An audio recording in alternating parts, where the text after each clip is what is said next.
Hey, good morning, everyone. It is Sunday, and it is the last day of November.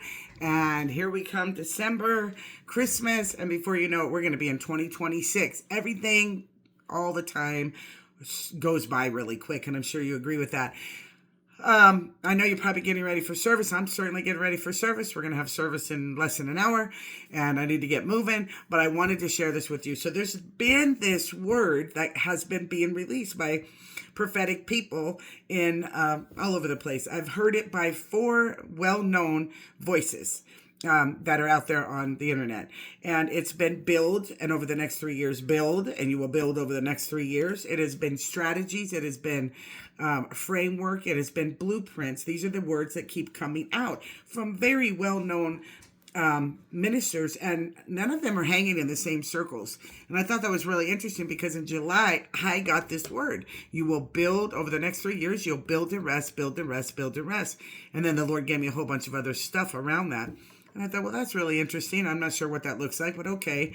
And I put the word aside. This was in July. Come October, I found myself sitting. God had asked us to move our Saturday night services to Sunday morning, and we did.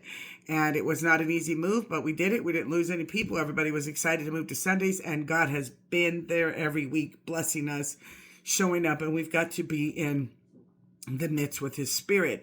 So we did that, and then I found myself sitting in front of this storefront, and I think it was the Sunday before we were going to switch to Sunday, so it would have been in September. And I'm sitting there, and I'm just like, my husband calls, "What are you doing?" I said, "I'm sitting in front of an empty storefront." And he said, "I'll be right there." And we were already ready. We were already ready for transition, not knowing that we were going to make a transition. So why am I telling you this? Because we're going to talk about, I'm going to be teaching this morning on transition. And what does it look like? And why is it important that we understand that sometimes an outward change forces us into an inward transition? See, God wants us to move from glory to glory to glory. He wants us to bear the image of Jesus more than we do today. And in order to do that, He uses life circumstances.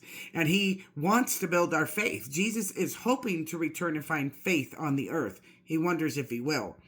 So we are a faith-building group of people. We believe in the gifts of the Spirit. We believe in healing, signs, wonders, miracles. We believe all that follows the saints. We believe that the gospel should be preached with demonstration. We believe in revival.